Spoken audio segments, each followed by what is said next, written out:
Benarkah Pondok Modern Darussalam Gantor melahirkan ramai golongan cerdik pandai? Ke Gontor, apa yang kau cari? Ke Gontor kita nak cari apa? Assalamualaikum warahmatullahi wabarakatuh. Razli Studio.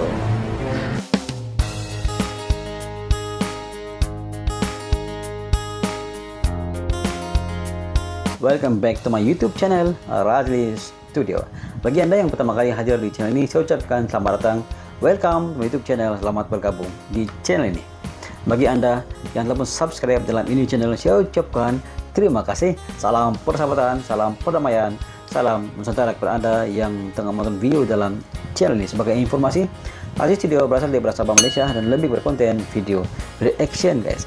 Sebelum kita pada video reaction pada kali ini, saya mendoakan kepada anda yang tengah menonton video dalam channel ini, semoga anda sentiasa sehat walafiat, dimudahkan urusan, sukses dunia akhirat, amin ya robbal alamin.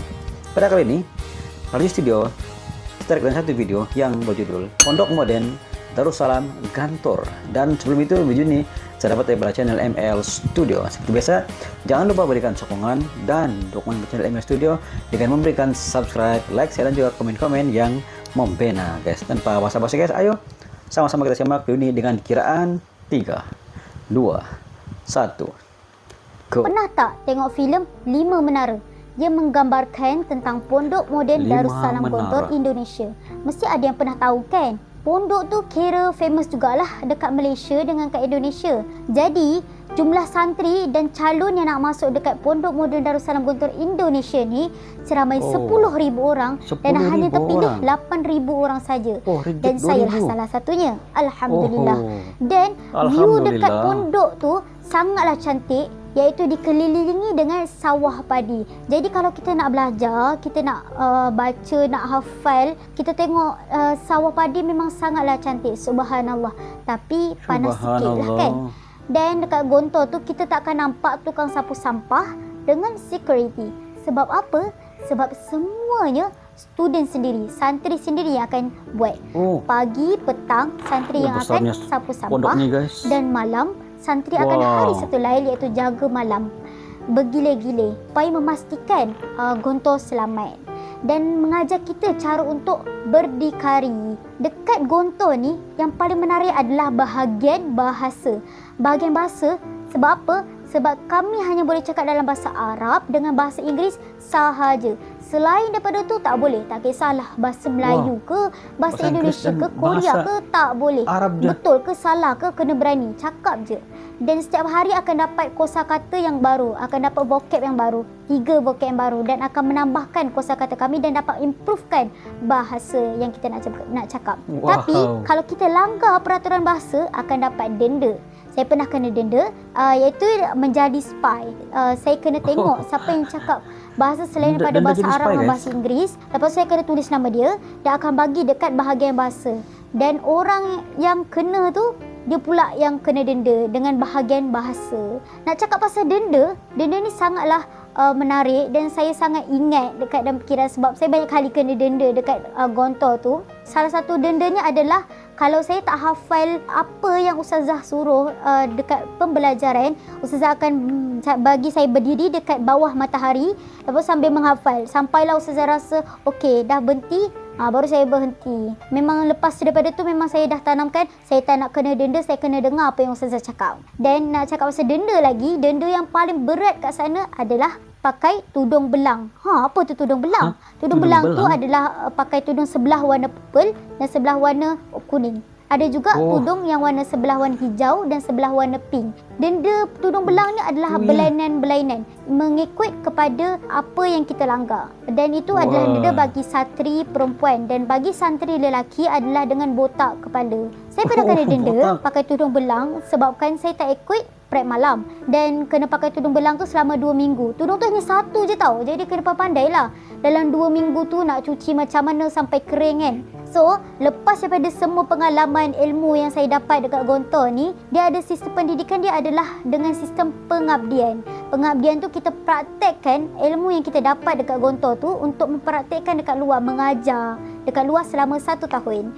Jadi ilmu-ilmu yang saya dapat dekat Gontor, saya mengajar dekat Malaysia selama 1 tahun. Kita mendapat ilmu mengamalkan dan mengajar kepada orang lain. Dan satu kata-kata dekat Gontor yang saya paling ingat adalah ke Gontor, apa yang kau cari? Ke Gontor kita nak cari apa? Kita nak cari ilmu, kita nak banggakan mak bapak. Jadi kita fikir-fikirlah sendiri. Wah, di sini terbaik guys. Demikianlah video daripada channel ML Studio guys. Dalam video ini mengatakan bahwa kalau ingin bayangan tentang suasana di Gontor, lihatlah filem 5 Menara. Dia mengisahkan tentang suasana yang berlaku di Pondok Moden Gontor Indonesia guys. Kata-kata pelajar daripada Gontor yang berasal daripada Malaysia ini, dia mengatakan bahwa Pondok Moden Gontor ini hanya mengambil 8.000 dan pengambilan dalam satu masa 10.000 dan dibuat selection kena reject 2.000. 8.000 saya yang berdaya untuk masuk dalam sesi pengajiannya guys. Di Pondok Moden Gontor ini dia dikelilingi oleh sawah padi. Secara otomatis mempunyai view yang sangat luas dengan pemandangan yang indah dan sangat damai guys. Bekas pelajar Pondok Moden Gontor ini mengatakan bahwa di Pondok Moden Gontor ini, Darussalam Gontor ini, dia hanya membenarkan 2 bahasa, yaitu bahasa Inggris dan juga bahasa Arab.